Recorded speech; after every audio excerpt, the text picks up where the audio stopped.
George's Day, everyone. Happy St. George's Day. I hope everybody's getting their celebratory head on. It's something we were just talking, weren't we? It's something that we don't celebrate enough of, I don't think. Correct. And to be fair, we do get criticised a lot for carrying the colours, which is crazy, really, because we celebrate everybody else, every other saint apart from St. George's. So anyway, listen, it's nufctalk.tv, and have we got a show for you? Yes, we have. So let's get on with it. Let's do the housework a bit, and then we'll talk about last night's result, because obviously that was important. Welcome to everybody watching across all the platforms. Thanks to everybody working in the background. Don't forget to hit that like button if you enjoy the show. Subscribe, it's totally free. Hit that bell for future content. If you want to support us, help us grow, you can become a member for a small monthly fee. Different levels to choose from, depending on what you want to watch. Don't forget to have a look at our webpage, nufctalk.tv. It's updated regular as soon as we get the right source, and it's totally ad-free. So if you've got 5 minutes and you want to have a look, go and have a look at that. If you've got a question for me and Win during the show, put a Q in front of it. It ain't guaranteed, but obviously if you want to do guarantee it, you can use the $. Follow the instructions and throw us a super chat. And anybody that becomes a member during the show, or any of our beautiful members out there that gift memberships, will be highlighted and thanked as we go. So anyway, without further ado, let's talk about last night's result. You were happy. There was loads of people in the chat very happy. I mean, I'd have been happy with a draw. I've said that. I think a draw just keeps them further behind. But I do understand your points of view. Because obviously one of them losing, I mean, you know, Man City's running, we've said before, have probably got the easiest running out of all of us.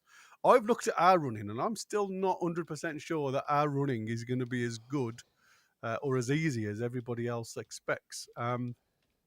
So it is going to be an interesting one. But like I said, the result last night obviously took Villa down a peg. A lot of criticism around the penalty decision, to be fair. I don't think it was.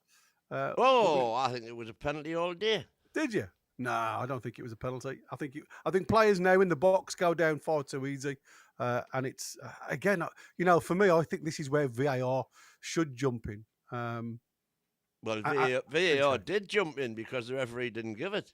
Well, I mean, that's what I said.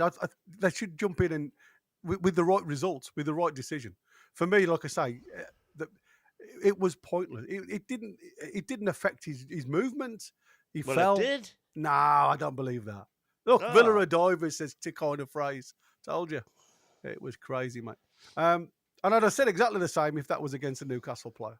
I think that was just too... I think penalties are given far too easy these days. The contact in the sport has gone.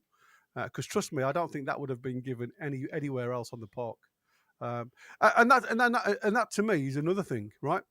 If it's a clear and obvious error in the penalty box, and VAR take a look at it, saying that you've made an error there, they should be taking a look across the park then, shouldn't they? What's the point in having VAR if they're going to let, you know, everywhere else because they only review penalties and red cards. Well, they review clear and obvious errors. No, only if it involves red cards or penalties. But that's what I said. It's literally a clear and obvious error. That's what I'm saying.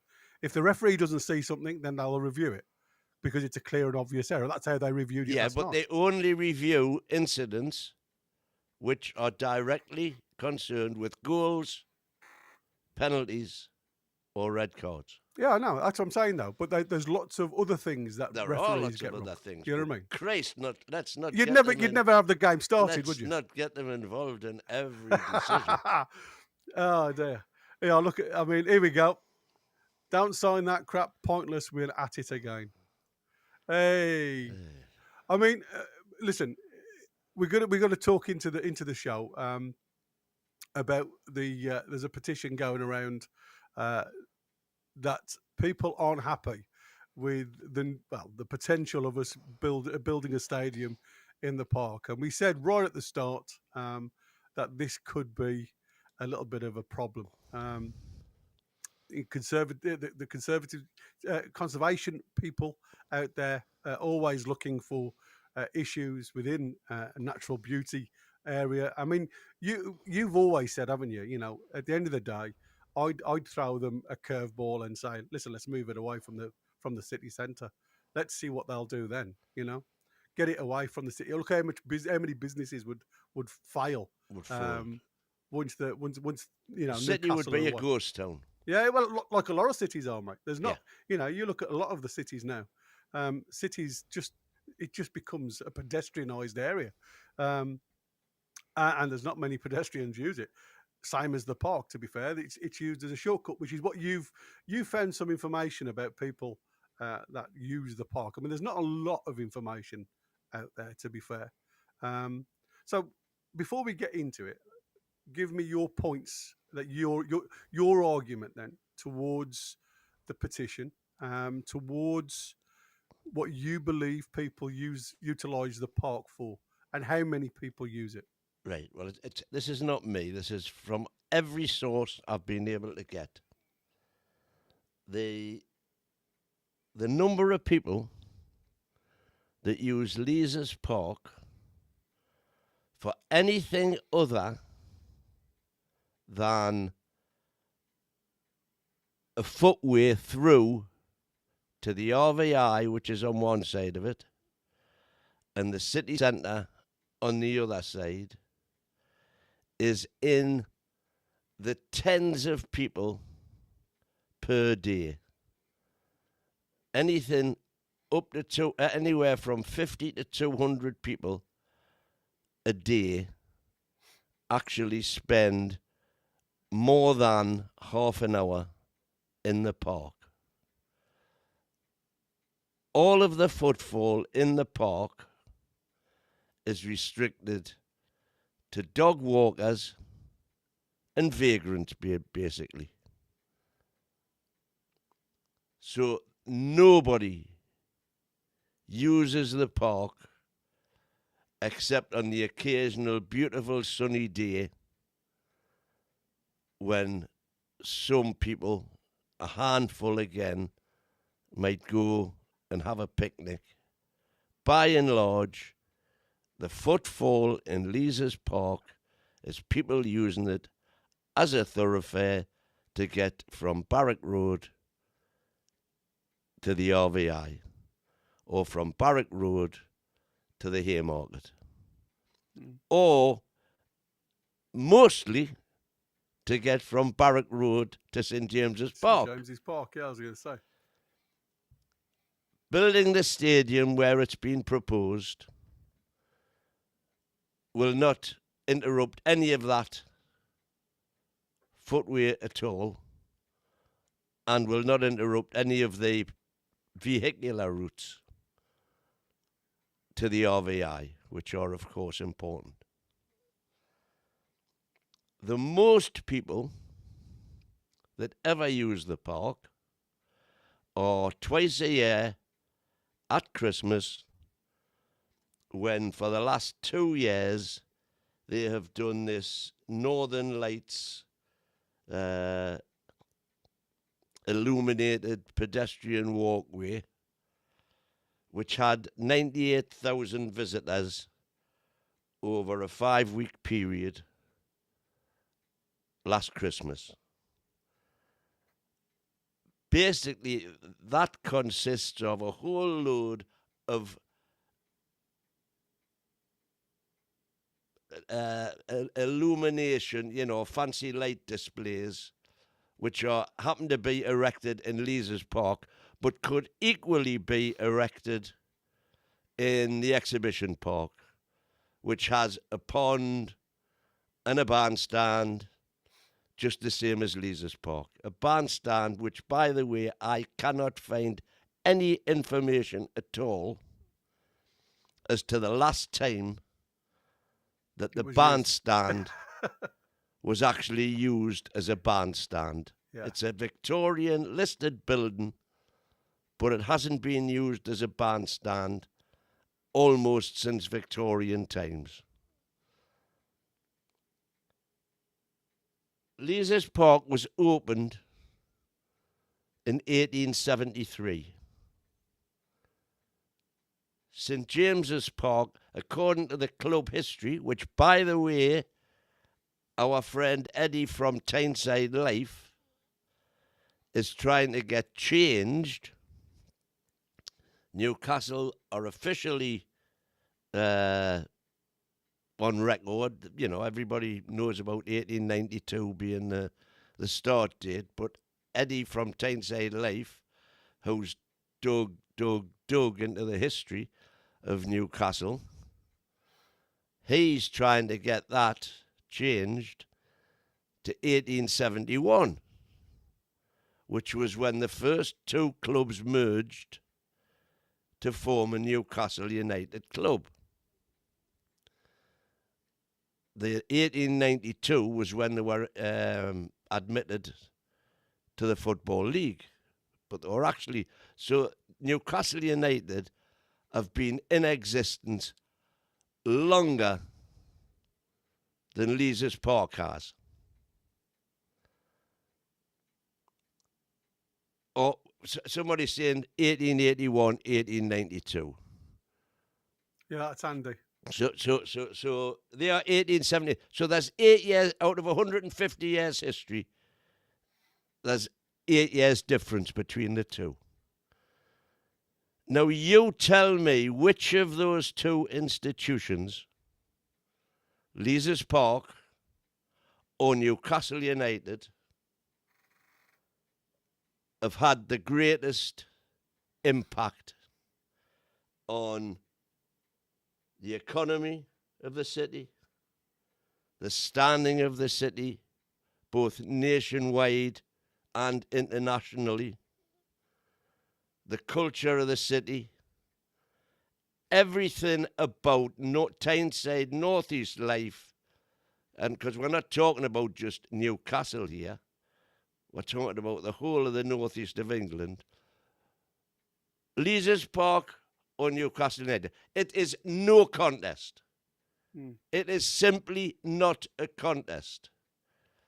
So for to suggest, in my eyes, that Leazes Park is worth preserving at the expense of the progress that's currently being made at Newcastle United is absolute balderdash. I mean, listen, you know, back in the days, I would imagine the park was used a lot more than it is today, because obviously there was a lot more foot traffic. You know, people didn't have cars, type of thing. So the point is, when people back in Victorian times, when people didn't have cars, the park would have been used a lot more. Yeah. And the general consensus, again, looking back through history, is that it was the toffs and the knobs that went to Leazes Park, whereas the working class and the miners went to St James's Park and the shipbuilders. So Leazes Park was very much the genteel option to go into a football match. And again, I ask you, is Newcastle's heritage based on the hoi polloi of the time? And that's, by the way, a kind of oxymoron, because everybody thinks hoi polloi is the toughs, when in actual fact hoi polloi is the plebs. The other side. Yeah, it's the other side. But again, I would argue that it's the plebs. That this city has been built on the graft and the work of the working classes and not the upper middle classes, who back in the day when the park probably was used, of course we can't get any figures for that, but when it was used, when there was a band actually playing in the bandstand, and the band that was playing would probably have been the local colliery brass band. So it was the knobs being entertained by the plebs. So there's my take on it. That should be. Now you come on to the economic impact right now, if Newcastle, as you said, early doors, and I've suggested for a while that that's what they should do. They should just put in a planning permission for a super duper stadium, conference, concert complex, entertainment complex on the outskirts of Newcastle, and say that's where we're going unless you allow us to do this expansion here. I've got to put that on the screen. Incredibly, Wynne classes himself as a man of the people, both a knob and a pleb. I ain't no knob. I'm proud of my working class, son. Yeah, absolutely. It just made me laugh. Listen, we all know. I mean, I've got that. I don't live in the city, right? So for me, does it impact me? No, it doesn't at all. So my opinion of where this stadium is totally immaterial because, like I say, I have no vote on this. It has to be, like I say, right for everybody. And to a point, I think, like you said, for me, it's going to be difficult, more difficult for people of Newcastle, as in the city centre, the industrial side of it, the shops, the retail. They will suffer more, as you rightly say, than those that go and walk the dog in the park. Those that walk the dog in the park are people that live in and around St James's Park. They're not travelling miles to come into the city to walk the dog around Leazes Park. But the biggest problem is it's it's like I said, it's these people that look for, I mean, what's the biggest thing of these 11,000 signatures? Something to do with hedgehogs, natural food source for hedgehogs, bats. Somebody's put in the chat about the nested or the grey-chested newt or something silly like that. And what for me, this is there's more than 1,000 trees in the park, as well as shrubs and hedgerows, which provide food and shelter for insects and other wildlife, including bats, birds, and hedgehogs. Similar opposition was raised in the 90s when NUFC scrapped plans to relocate from St James's Park to a site on the town moor, following backlash from residents and pressure groups led by Friends of Leazes Park. But a fresh debate with the future of the park now comes at an intriguing time. Leazes Park lost its prestigious green flag status last year, and there's been accusations that it's been treated as a cash cow used to host music festivals and have caused damage to the Victorian asset. And I think, for me, that's that speaks volume. As it's lost its green status flag now, it's not a place of beauty anymore, which would give it a little bit more backbone. It literally is now, like you say, it's a shortcut for people to use to either get to the RVI or to get to the ground from the RVI side. Let me just put this up, Gary. Go on. So what we've got here, there's St James's Park, as you can see. There's the Leazes Park where they want to put the stadium here. There's the bandstand, and there's the promenade area with the steps. They are the only listed structures. Now, if we look to the left of St James's Park, that there is all Leazes Terrace. Yeah. And again, I would argue that, listen, if you want to keep the park, keep the park. Because if we can get that area there to expand the East Stand, that's job done. There's 283 Grade 1 listed buildings in Newcastle. Out of the whole lot of them, that is probably the least observed and used. It is literally only used by the people and can only be used. You can't get in it unless you've got a key. It's only used by the people who live in it. Those people are by and large lecturers at the university, because the universities have got a lot of the lease rentals on the place. Now, why should the lecturers be living in grade 1 luxury when the students are living in modern high-rise blocks over here? And over here, behind here, you've got the thing. If they want to keep Leazes Terrace, let them keep it. But if they want to keep Leazes Terrace, they've got to give us Leazes Park. And these residents will still have their tennis courts that are there in front of the park. They'll not be touched. But just look, I'd love to know when this photograph was taken, because if you look at Leazes Park, that's taken on a normal day, I would imagine. There's plenty of traffic on the road here. There's car parks full.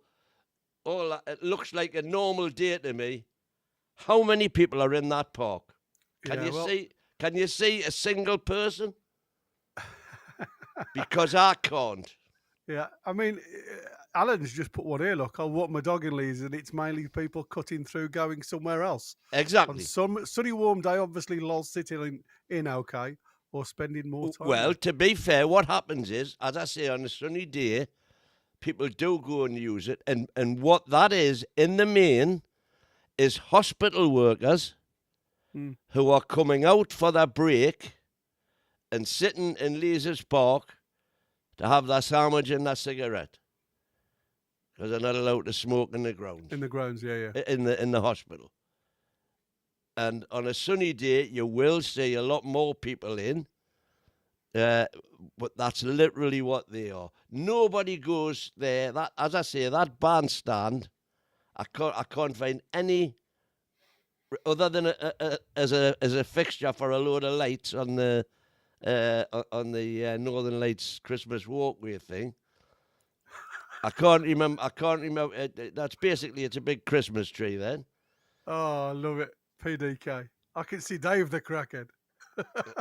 Oh, there he is in the bushes. Yeah, look at him. Hey. He'll be the one that came up to me and asked us for a tap, and I told him where to get off. Get a job.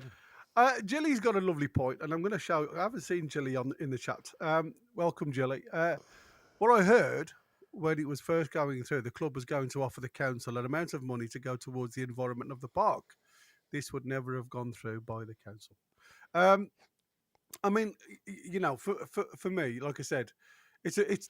I'm not saying the park isn't a beautiful spot. I'm not saying that at all. It is. What I'm saying to you is, I cannot understand if they're worried about all the trees that are going to get chopped down, right?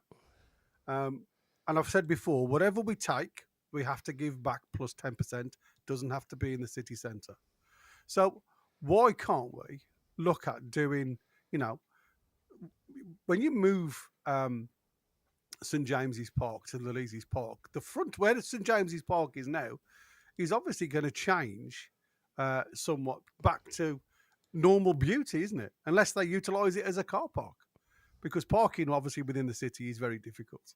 So it all depends on, like I say, what the plans were with what to do with the blueprints of St James's Park now, compared to, you know, if the development does happen in Leazes Park. So well, I don't understand. If they do, listen, they're not stupid. If they do move it, there's no reason why the area currently being taken up by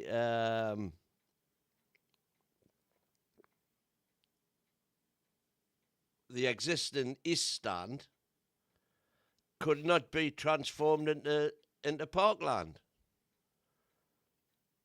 You know, you're taking the bit between Barrack Road and the pond, which stays there, by the way. Yeah. And all of the parkland to the north of the lake stays there. Yeah. I mean, to me, it's an absolute no-brainer. Yeah. But I think it's like I said, that you know, listen, and I'll be honest with you, right? it doesn't matter where these guys decide to take the plans or whether to rebuild or whatever. There's going to be somebody that says no, even Well, if it's in the middle of nowhere, in the middle of Ponteland or whatever. yeah. There will be somebody that says you're destroying the green belt. It's not happening. Yeah, There's well, always going to be somebody our to Lord argue and the Master toss. says, what a pointless exercise, me. But I just got so incensed. 11,000 people so far have signed the petition to prevent the plan permission. And I just said, let's get a petition up and see how many people we get to sign the petition to allow the redevelopment.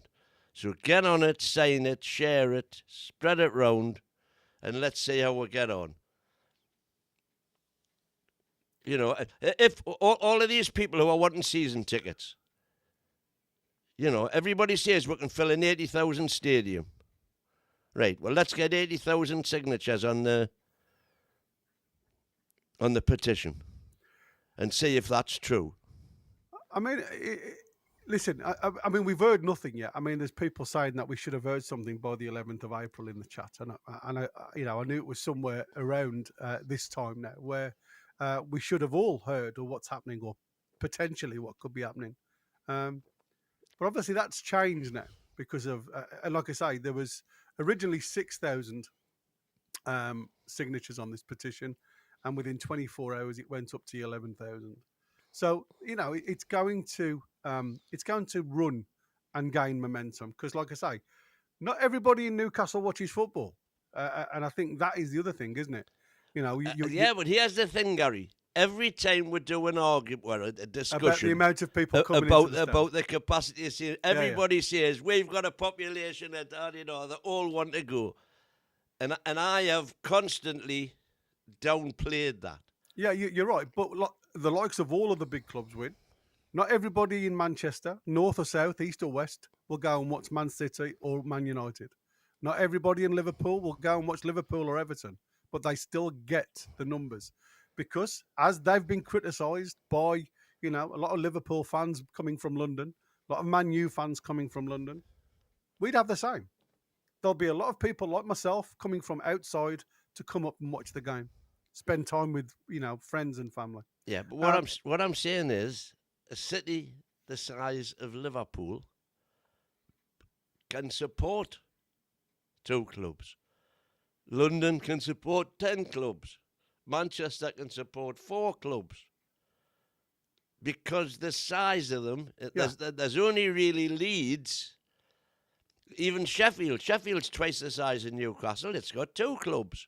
There's only Leeds are in probably the unique position that the fan base that they would have to draw on is immense compared to virtually any other club, ourselves included. They've got nearly 1 million people in West Yorkshire with 1 club. PDK's made a really good point here. Look, what they don't understand is they'll have 65,000 people using it on a weekly basis. Exactly. You know what I mean? So anybody with a bit of a sell, actually putting stuff on there for people to, come into the park, and utilise the park. I agree with you, mate. I think that's exactly what my thoughts. Whatever you do within the Leazes Park, like I say, whatever they're worried about you taking off them, you can give them back in the original footprint of St James's Park. So I don't quite understand the argument, if I'm honest with you. I understand the argument if you're just taking it away from them and not giving them anything back, but we're not.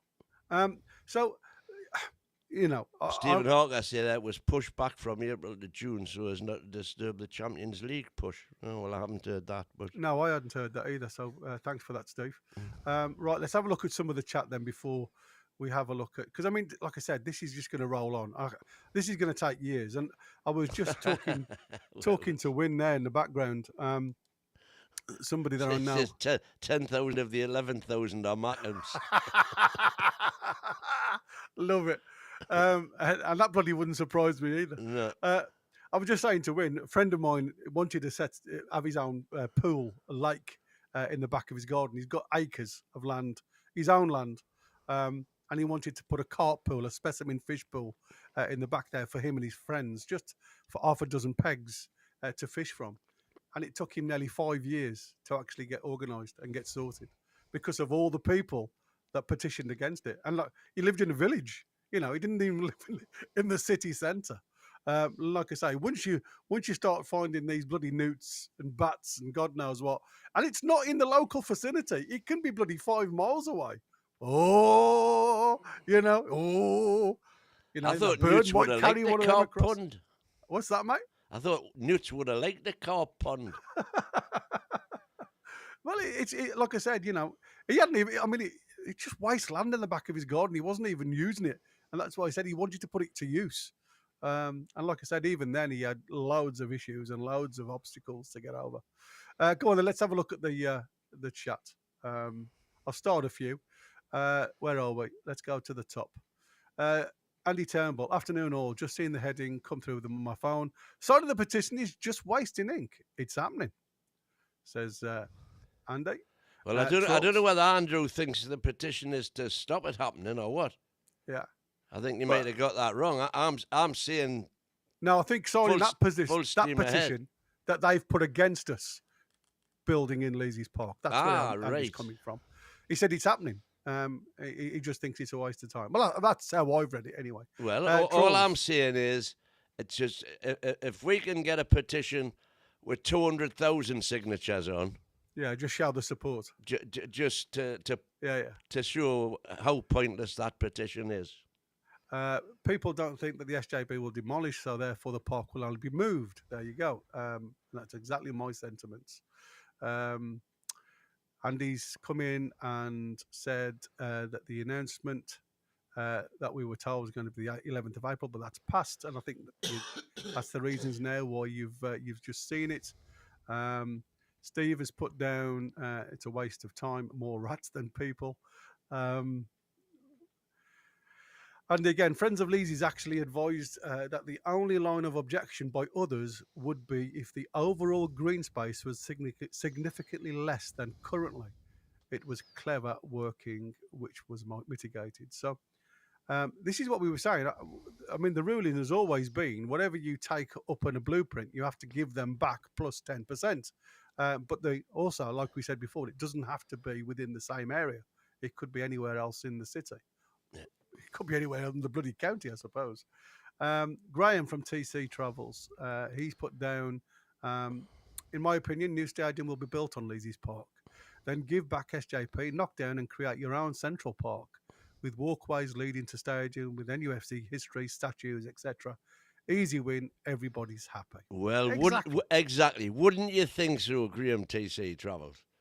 But, I mean, it's the perfect answer. Make it a memorial park. You know what I mean? With all the different historical events that's happened past it. So I totally agree. But again, you see, I come back to the fact they're on about the history and the heritage of Leazes Park. It pales into insignificance compared to the history and culture around Newcastle United. But over the same period of time, it's a no contest. Yeah, exactly. But that's what I'm saying. I'm not saying literally it should be historical about Leazes. I know I'll win that one. So do I. Didn't get it. Hello, I might be able to run a bit faster than him. Well, yeah, you might do. Deals already done, Saudis. Yeah, by past local authorities and went straight to London. The stadium redevelopment is already passed. Hence why it's pumped $2 million into the Tyne Bridge donation. Nice one, that is, Steve. Do you reckon this is just like literally them knowing that it's been defeated and they're just trying to put a spanner in the works? I've got no idea. I haven't heard anything to that effect. Or all I've ever heard is that the Green lobby will be sufficient to get it overturned.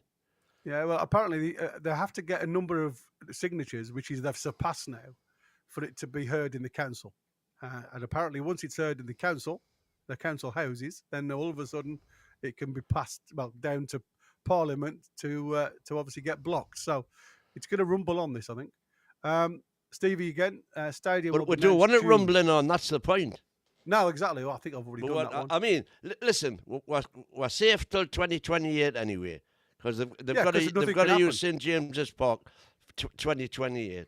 Yeah. But by 2028, the new one could be built. I was going to say, it could be at least 3/4 done by 28, if nothing else. Yeah. Andy Turnbull, it's now been 2.5 years since many people have been working on this. And this is a collaboration of all key parties and stakeholders. We've even eliminated the chance of the great crested newt. There you go. Love it. Ian from CR65. Ian Let's the be honest, twin. there will always be protest groups wherever a new stadium was built or even rebuilding St James's Park. And that is true. It doesn't matter where you put it, it will always have a problem. Andy, again, that was already tabled to the council early on Newcastle out of the centre, and that shit a brick. There were 3 people who were putting it up, obstacles prior to that, and were told to behave. There you go. I think, you know what, I think that can happen. I think this could go to the point where, you know, the Saudis get peed off and go, let's go somewhere else. And I don't mean move from Newcastle, as in town, the club. I'm on about relocate the club somewhere else.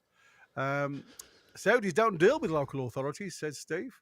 You can take it through the main honchos in London for $1 million in legal fees. As far as I know, the deal's done. Just Hasn't been signed. Announcement in June. That would be all interesting. Andy, again, with this, because I know Andy's been involved in a lot of this stuff. Big problem with the infrastructure, and Project 1892 covered all of it, and the PIF are predominantly footing the bill. Everything, and I mean 99%, has been signed off and approved. Wow. That's interesting. Yes, hoping you're right. Yeah, Steve, again, putting an application into the council and they say no, say we'll relocate out of the town and they'll soon see sense. There you go. And I think that is where we are. Last one, Centurion. I'm not surprised there's resistance, as this happened in set 97, but club needs to be in city centre. Yeah. And I think, you know, like I said, I think there's going to be more to lose from the city centre if it is moved away. I don't think it ever will, like I say. But I wouldn't, like, you know, wherever you go. Gilly says you can't rely on their government. Well, there you go. I mean, and that's true. But to be fair, like I say, like this is going to rumble on, and there'll be so many objections to whatever decision is made. And I'm sure even if it gets, you know, passed by the fans when they go to this meeting, if it hasn't already been passed, of the relocation, because I still know there's a lot of people still want to remain at St James's Park. They don't want to move, and I think wherever they go. When you say St James's Park, what they don't mean actually that those bricks and mortar. They do. Well, they do, I don't know many people in that category at all. I don't know anybody in that category. Well, even in our chat when we were talking about it originally, there was lots of people saying, "I don't want to move from St James's Park. I'm more than happy, just redo it." But again, there's so many obstacles. Well, the cost-benefit analysis of any sort of redevelopment at St James, at the current St James's Park, just doesn't stack up. You know, they were talking over £1 billion to add 11,000 seats. Yeah. James Brown. Yeah, that was quite a good one. Let me just see James's back. I have no connection with Leazes Park. The entire country has a connection with St James's Park. I love that. The Gallagher, tearing this down is not progress for 10,000 more fans. And that's exactly what you just said there. You know what I mean? It's insignificant with the amount of numbers that you're going to get for the amount of fans. Just the American Mile, what's the point of building a new one? Hang on. If we don't build a new one, we can add 10,000. Right? 60,000. You want 80,000. Yeah. You're talking about we could fill 100,000. Yeah, well, make your mind up. I think he's saying, well, the new stadium is just 10,000 more seats, 65k. Well, it's not, because we can only get 52 at the minute, can't we? So it's 13,000. I mean, I know it's not a massive number, and that's what I said, but it's the infrastructure that comes with it, isn't it? Yeah, and it will be the built into that design will be the ability to expand further, guaranteed, should the need arise. Well, I mean, all they've got to do is put the foundations in, haven't they? Yeah. You know what I mean? You know, cantilever stadiums these days are just go on top of each other. Just It's like a jigsaw. Meccano, innit? Yeah, exactly. Sophie's put in that has changed. They did a survey and most people said new stadium. There you go. So everybody. Well, the club's own, you know, the one that they sent to all members and season ticket holders. When was that? In about October, November time, where you had to say if you wanted a luge chair. Fucking hell, man. Andy's saying here that it took nearly 18 months for Spurs to get the safety cert because they tried to rush it through. Even the time schedule is down to a significant level of detail. In Primavera P6, of course. Well, there you go. Somebody who knows a little bit more than I do about this situation. Now, listen, let's move on because there's obviously a little bit news that's come out this morning that Man United now are eyeing up the chance of getting Bruno from Newcastle. Man United getting Man Bruno. United. Shut up, man. Exactly. I did make me laugh when I heard that. And there's a little bit of noise coming from Man U saying that they have. They're looking for Bruno Guimaraes and Crystal Palace's Adam Wharton to strengthen their midfield. Because obviously Eriksen and Casemiro are due to expire the contracts at the end of the season. So that's an interesting one. It really is. I mean, like I say, some of the crap that you hear with Newcastle now. The other thing that's come out is obviously they're still interested in taking on board Tyler Dibbling, but now they're talking that it's potentially going to be a £50 million rather than £100 million. The question I ask you, viewers out there, for £50 million, would you rather pay another 10 and get Mbeumo? Because I would. I have not seen anything from Tyler Dibbling, and I'm not saying he can't do it. I'm not saying he wouldn't improve under the sanction of Eddie Howe. But all I'm saying to you is, if he's worth £50 million, and Mbeumo apparently is recorded saying that he's worth £60 million, who would you rather have? Mbeumo will deal. Well, it's a no-brainer. It's a no-brainer. Now is not the time to be signing projects. We need to be signing the finished article who can go into that team, come off the bench, make a difference. Proper players. If we want to take that step to the next level, project players, I'm afraid, have to go on the back burner. We've got to get the real Sophie B's in with Pete. She likes Bakayoko as well. She likes the standard winger rather than the inverted winger on that right hand side. So it's going to be an interesting one. I mean, like I said, I wouldn't mind either of them coming as understudy to Murphy. You know what I mean? But how daft does that sound, eh? Yeah, I want Wharton here. So, man, you have no chance against the mighty two. Stevie Hawkins likes Wharton. I mean, he's a good player, but again, I like Wharton. Is he too Miley-esque for me? You know what I mean? Are we going backwards? As in, we need somebody that can come into the 11 or at least challenge the 11. He's the likes of Wharton. Again, I'm not saying he's not a bad player. I think he is a good player. But he's the type of player that can challenge for the three midfield slots. I don't think he is ready.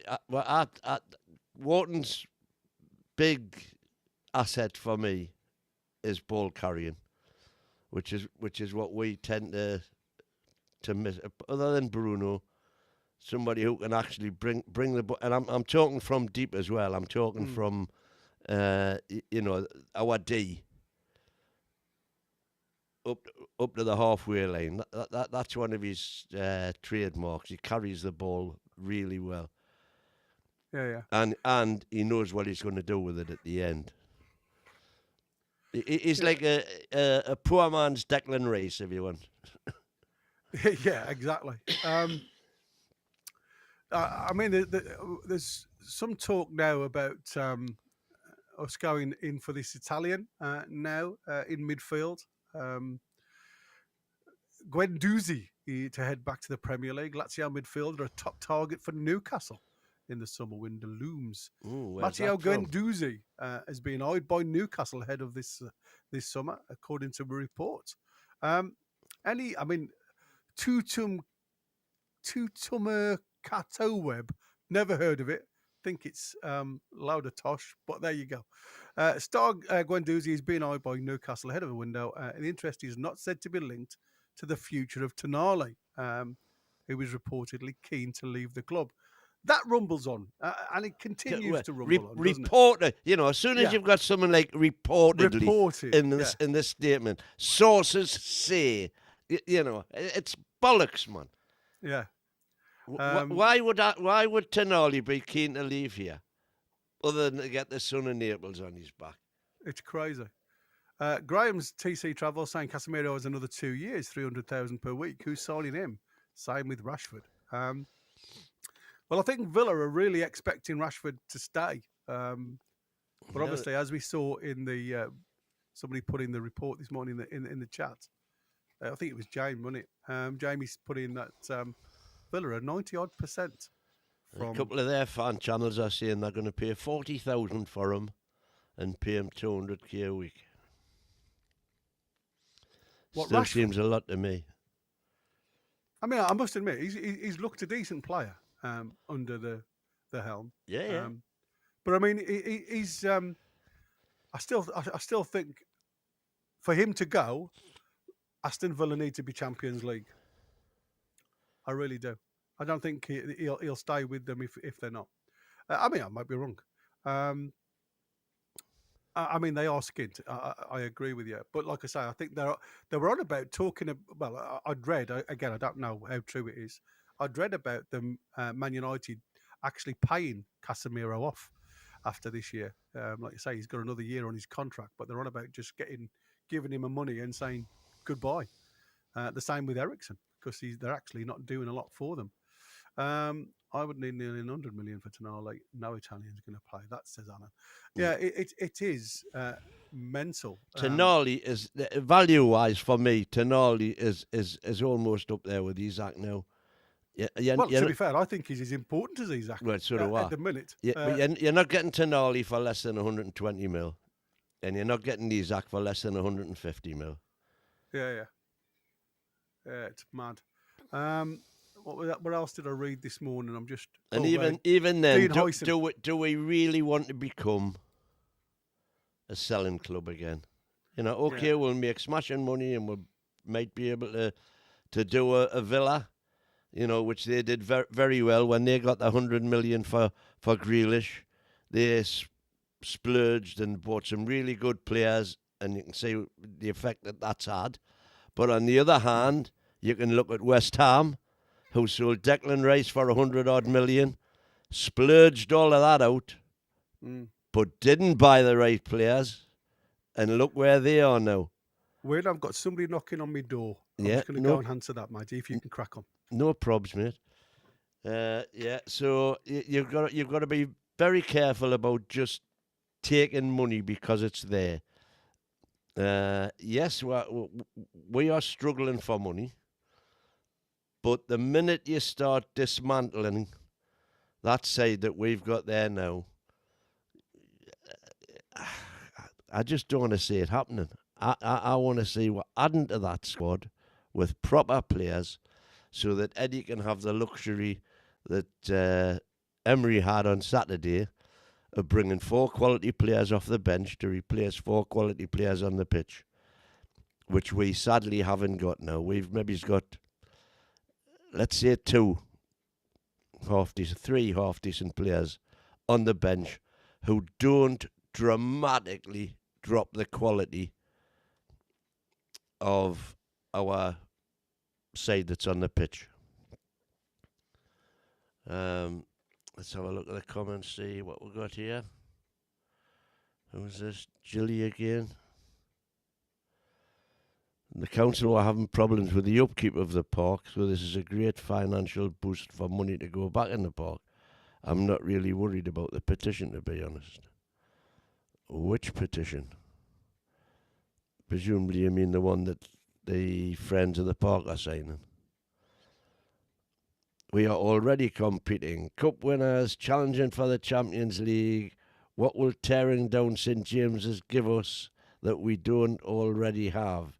It'll give us, Jason, revenue, additional revenue, which enables us then to pay players' wages, which we can't do at the minute. And history proves that the more clubs pay in salaries to their players, the more Premier League points they accrue. We are punching way above our weight at the minute. I think at the last count we were 9th, weren't we, Gary, on the revenue scale? Yeah, something like that. Ninth, and we're up there punching 3rd and 4th, above teams who have far higher wage bills than we have. Let's just have a look. Like I say, we can just. I'll put it on the screen. And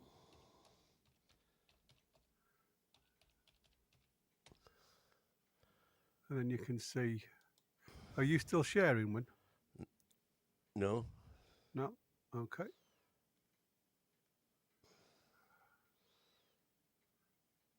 It's just...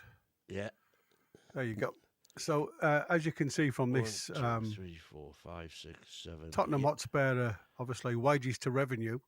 This is 23-24, mine. This is not now. 42%. And obviously, you go down the clubs and down the bottom here. I mean, you look at the likes of Villa and Everton. Really, somewhere in the 90s bracket doesn't give you much leeway. So not much movement. Yeah, but Darren Neal's first came up with the notion that the more you spend on wages, the higher up you finish. And right now, above us, in terms of wage, our weekly wage bill is 1.8 million, and that compares to City, 4.3 million. Man United, 3.3 million. Arsenal, 3.2 million. Chelsea, 3.2 million. Liverpool, 2.6 million. Villa, 2.5 million. Tottenham, 2.1 million. West Ham, 1.9 million. And we are there on 1.8 million. We are 9th in terms of the amount that we spend on wages. And we know that situation is hovering us perilously close to busting the FFP regulations, PSR regulations. Yeah. Well, I mean, in terms of revenue, let's just get that up from...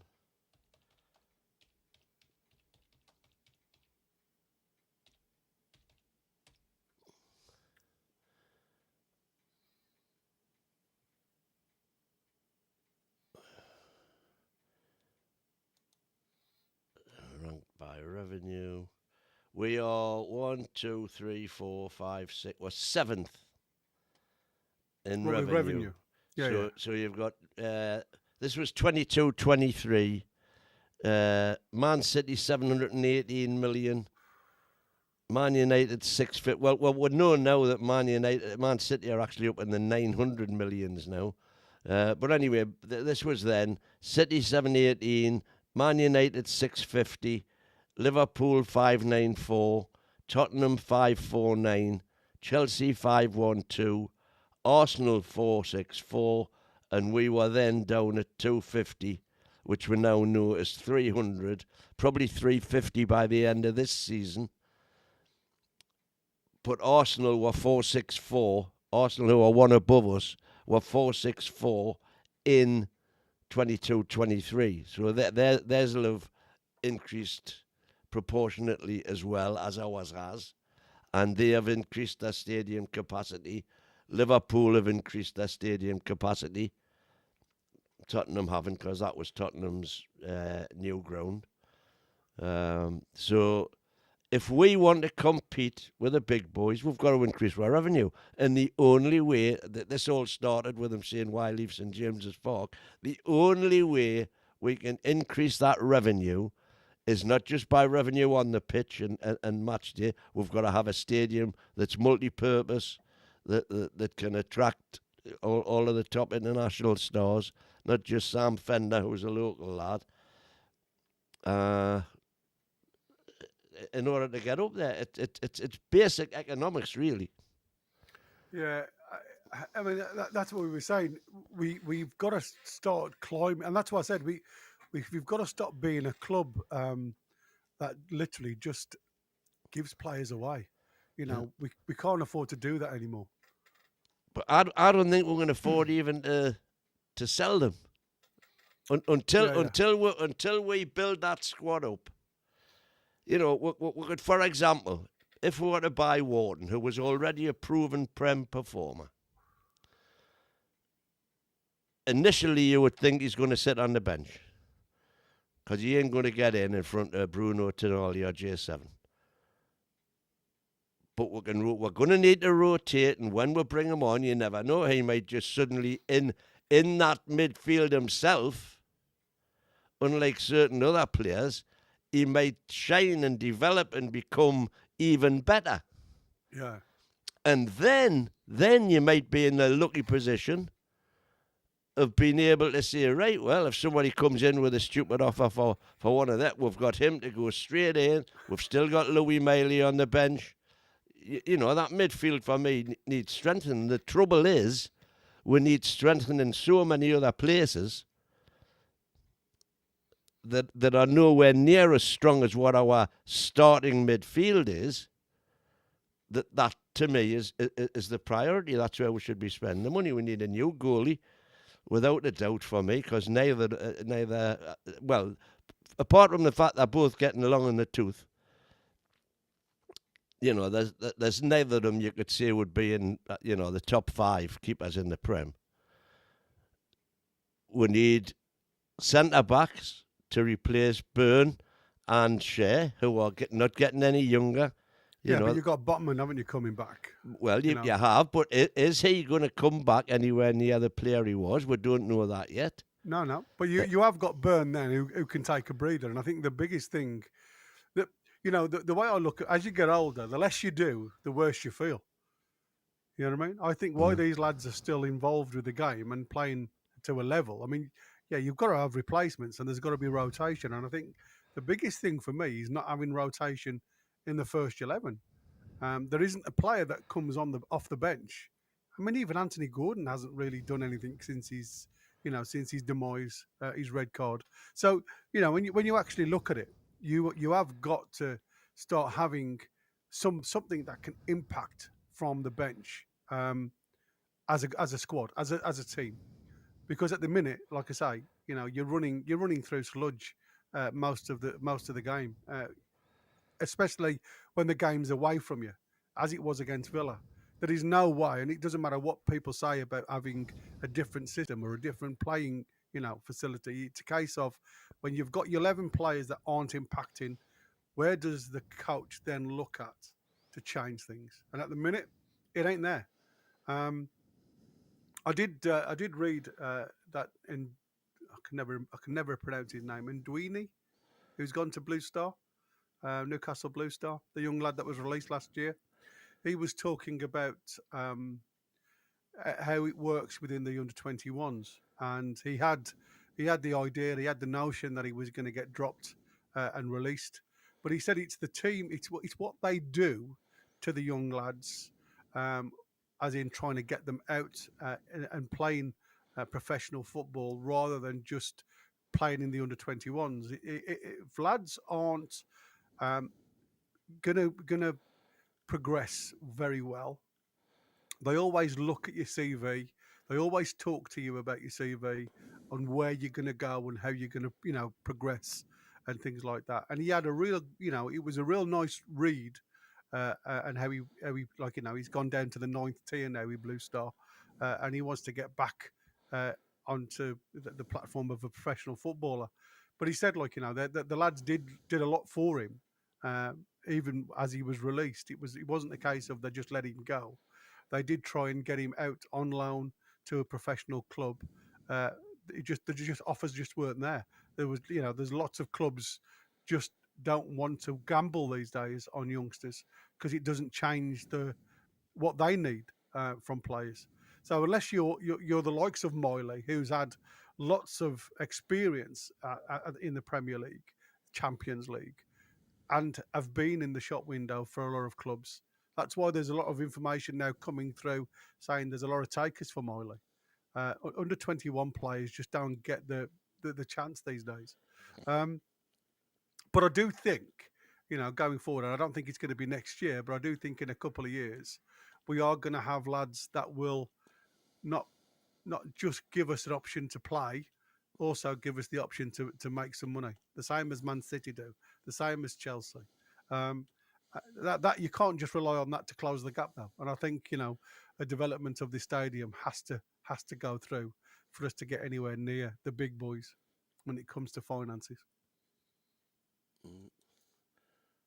Trafford might not be coming if Burnley get promoted. Well, I don't want. If I'm honest with you, I've never really been that bothered about Trafford coming anyway. I don't know whether he's any better than what we've got. If I'm honest, he certainly doesn't blow my frock up.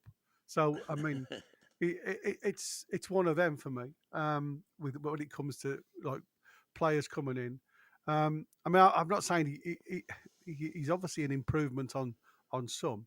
Our biggest problem now is moving on the players that just aren't in the squad, as in they're just there in name.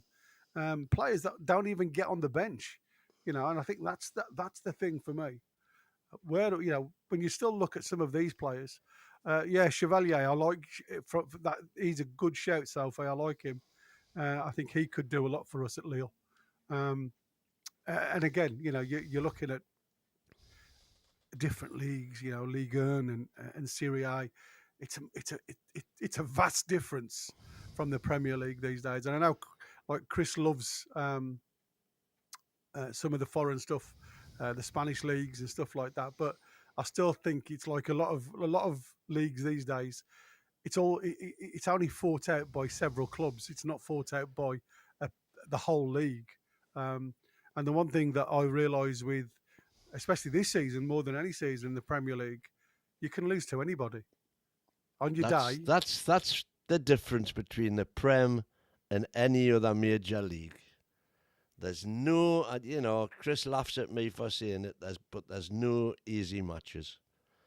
On any day, any team can beat any other team, or certainly get a draw, because they're well drilled, they're well organised, and you don't get to be a Premier League club or a Premier League player without being quality. I mean, Chris is saying there you can lose to anybody in any league. I agree with that. But the thing for me is the fact that you've got to look at the frequency it happens. Yeah, I mean, don't get me wrong. Those that come up, a lot of the times these days bounce straight back down because they either. Oh, but by the way, that was another good bit of fortune that Newcastle had, along with every other Prem club, because of course what happens is the whole league, all 20 clubs, contribute to the parachute payments for 2 years when a club gets relegated. If that club comes straight back up again, then they haven't got those parachute payments to pay for the second season because they're back in the Prem, and they get that money back. Right. So there's £51 million apparently come back into the Premier League pot, with Leicester and Southampton bouncing between the two leagues, both coming up, and the same will happen with Leeds and Burnley. Yeah. I mean, Sorry, it was going to be Sheffield United and Burnley. Yeah. If it's Sheffield United, because Leeds have been down 2 seasons now, I think. Yeah. Yeah, so if Sheffield United come up, If Sheffield and Burnley come back up, there's another 51 million in the pot. that'll stay in the coffers. I mean, I do understand. People will always say, like, it's only like Chris is saying about Forest is going to be the shocker this season. We've lost to some crazy teams that you think on paper you should beat. That they've taken us to the task, and that's what I'm saying. I don't mean every game you're going to lose, but there's going to be games where you just can't win. Yeah. And I look at when we played Everton, and that still haunts me. They get Listen, a 0-0 listen, from mate. them. I've got to get away because Yeah, and me. I've got to go. I'm going to celebrate St George's Day. I'm heading down to 2-0. Just before we go, Craig Lee saying Exhibition Park is bigger than Central Park in New York. We've got more parkland than 99% of the country. I think as a city we've got more parkland than anybody because the town moor is within the city boundaries and it's untouchable. So there's nobody comes anywhere near us, I don't think. Okay. So that is it then for today. Obviously, there's no show tonight, but we'll back tomorrow. There's extra time tonight. Oh, midnight for those. Past midnight. The guys across the pond are doing their show, looking back at the weekend and various other things. With the Ipswich review. So it'll be all hands on pump because that one's going to be a good one. That will be a good one. Yeah, indeed. So thank you all. Important. Mark was just saying there that he'd had a look on Google Earth and apparently the bandstand in Leazes Park disappeared in 2001, but it came back in 2005. Oh, wow. There you go. Interesting one. I hope the band wasn't in it. Okay. Yeah, anyway. Beam me up, Scotty. There you go. That's it. Thank you all for watching, taking part, and doing your, as you always do. And we'll see you on the next one. Take it care for now. Happy St. George's Day to one and all. Yes, I'm away to celebrate. I'm sure you will. Have a few goodbye for me, from mate. him. Whoop, you can't even It's a see goodbye that. from him. There you go. Goodbye from him. And Yeah, away the lads. Lasses and bands. Take care all.